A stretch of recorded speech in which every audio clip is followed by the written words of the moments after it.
بسم اللہ الرحمن الرحیم۔ سریہ محمد بن مسلمہ رضی اللہ تعالی عنہ۔ ہجرت کے بعد مدینہ منورہ میں اسلام کی جڑیں مضبوط ہونا شروع ہوئیں۔ مسلمانوں کو ایک طرف مکہ کے قریش دشمن تھے تو دوسری طرف مدینہ میں یہود اپنی سازشوں اور عہد شکنیوں میں مصروف تھے۔ انہی یہودی سرداروں میں ایک شخص تھا، کعب بن اشرف۔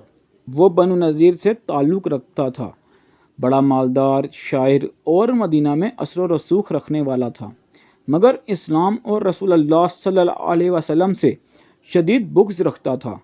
کعب کی دشمنی۔ کعب بن اشرف نے غزوہ بدر کے بعد مکہ جا کر قریش کے سرداروں کو مسلمانوں کے خلاف بھڑکایا۔ اس نے عورتوں کے حسن و جمال کے اشعار کہہ کر مسلمان خواتین کی عزتوں پر حملہ کیا، یہاں تک کہ رسول اللہ صلی اللہ علیہ وسلم کو قتل کرنے کی سازشیں کرنے لگا۔ یہ حالات مسلمانوں کے لیے ناقابل برداشت ہو گئے۔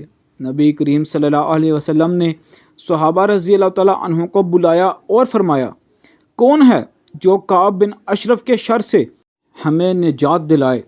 اس پر محمد بن مسلمہ رضی اللہ تعالیٰ عنہ کھڑے ہوئے اور عرض کیا، یا رسول اللہ، میں یہ خدمت انجام دیتا ہوں۔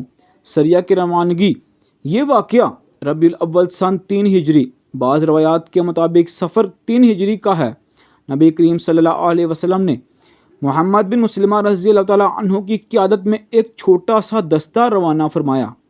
اس میں 5 افراد تھے: محمد بن مسلمہ رضی اللہ تعالیٰ عنہ امیر، ابو النائلہ رضی اللہ تعالیٰ عنہ کعب کا رضائی بھائی، عباد بن بشر رضی اللہ تعالیٰ عنہ، حارث بن اوس رضی اللہ تعالیٰ عنہ، ابو ابس بن جبر رضی اللہ تعالیٰ عنہ۔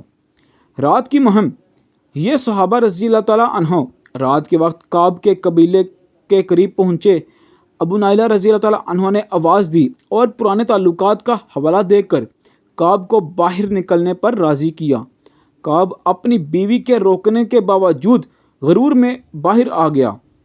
صحابہ رضی اللہ تعالیٰ عنہ نے باتوں باتوں میں اسے گھیر لیا۔ محمد بن مسلمہ رضی اللہ تعالیٰ عنہ نے کہا، یہ خوشبو بڑی اچھی ہے، مجھے قریب آنے دو۔ کعب قریب آیا تو اچانک انہوں نے اس پر حملہ کر دیا۔ سخت مقابلہ ہوا، لیکن بالآخر کعب بن اشرف جہنم رسید ہوا۔ واپسی اور خوشخبری۔ یہ صحابہ رضی اللہ تعالیٰ عنہ رات ہی رات مدینہ واپس آ گئے۔ فجر کے بعد مسجد نبوی پہنچ کر رسول اللہ صلی اللہ علیہ وسلم کو کامیابی کی خوشخبری سنائی۔ آپ صلی اللہ علیہ وسلم نے شکر ادا کیا اور صحابہ رضی اللہ تعالیٰ عنہ کے لیے دعائے خیر فرمائی۔ تاریخ و مقام۔ تاریخ ربیع الاول سن 3 ہجری، بعض کے نزدیک صفر 3 ہجری۔ مقام مدینہ منورہ کے قریب یہودی قلعہ بنو نذیر کی بستی کے پاس۔ نتیجہ اور اثرات۔